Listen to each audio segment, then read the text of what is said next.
I'm Lance Hill.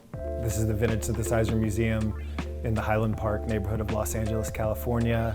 We rent out the space for people to use all the synthesizers. Everything here is hooked up to play and record. Everything here is routed into one of 6 mixers, which are routed to a central recording interface. So everything's trying to be easy and convenient to use and to record.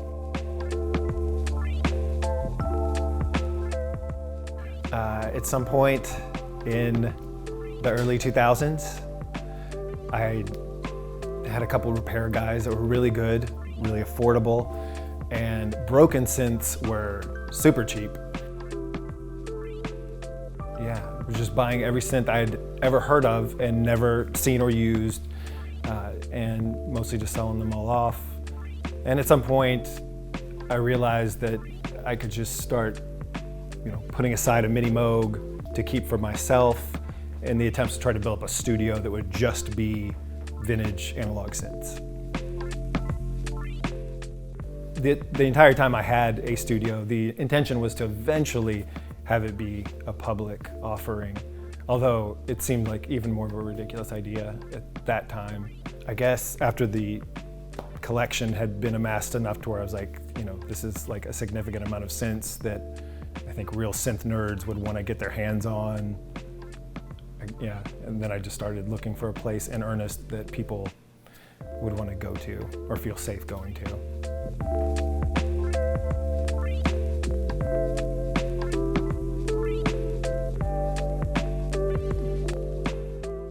So here at the Vintage Synth Museum, one thing I really wanted to check out was their Surge modular system.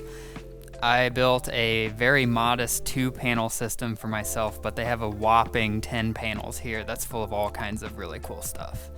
Most of the stuff seems to be from the 80s, but one thing that's pretty cool is there are these 3 blue panels over here that are a bit older. And if you look closely at this bottom panel, you'll see there's not really any labeling on it, except for this bottom label that just says serendipitous processor. So you could really just patch it up and just see what kind of really interesting things happen just by pure chance, which is really cool. I kind of built something on top of the patch that was already going here, but it sounds really good, really filthy, really good for feedback stuff.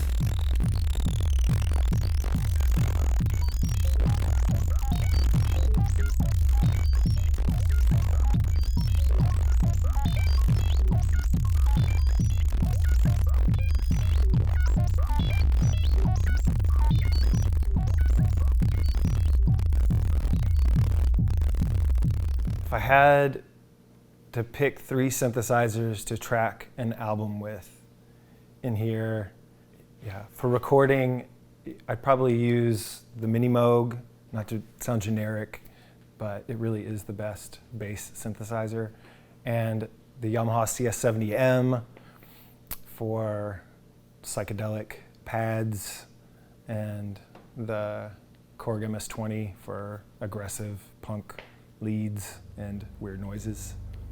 One thing that I'm pretty stoked about at the VSM is this PPG Wave 2.2, which is the second iteration of this really interesting analog-digital wavetable hybrid.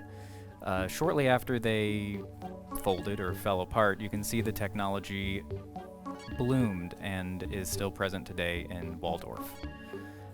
I like its sound because it has a really weird early digital, aliasing, weird texture, but it blends really nicely with some of the analog elements. And so let's take a listen.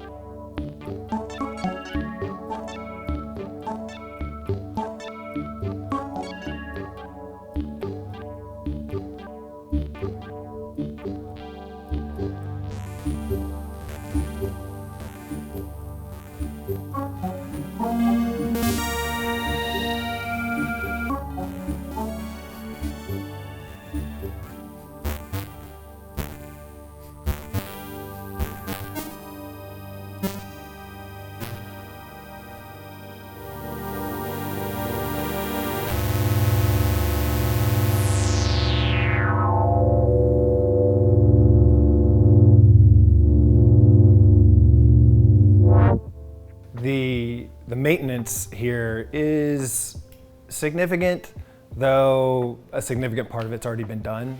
Like almost everything in here has been serviced once or twice. But yeah, there's always things that need to be serviced. There are some synths that I don't have here in the studio that I would like to have. A memory Moog I think would be cool, though I've never played with a memory Moog, so. But yeah, it seems like that would be appropriate.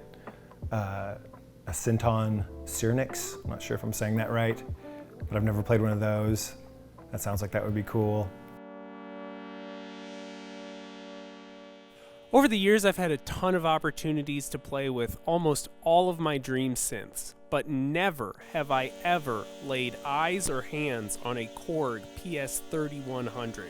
It's got a super interesting take on polyphony, as well as a really interesting filter section and a kind of chorusy ensemble that just makes really, really interesting, rich sounds, and it was one of the first analog polys, so I've always really been interested and kind of intrigued by how it works. It's also got this really cool kind of multi-purpose envelope generator that they call the general envelope generator, and it's notated as GEG all over the panel, which is just kind of fun because we call it the GEG. So let's listen to it.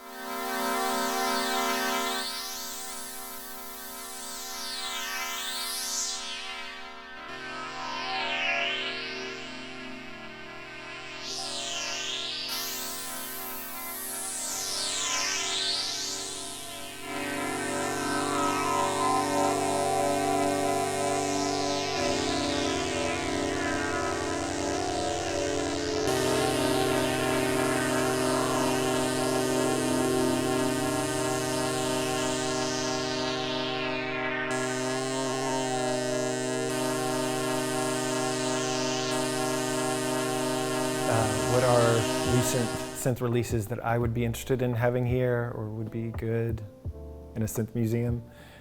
The Arturia Polybrute is something that I'd be interested in getting in here or playing with at least.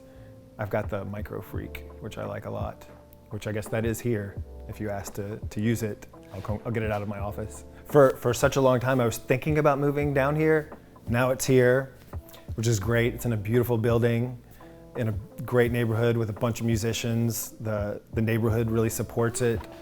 I'm not exactly sure what's next. I guess I hope just more community activity and support, and just more events, more people recording, just more people using it. That's why I moved down here, so more people would use it, and so hopefully that's the future of the spot. Thanks for watching this video. Thanks for your interest in the Vintage Synth Museum.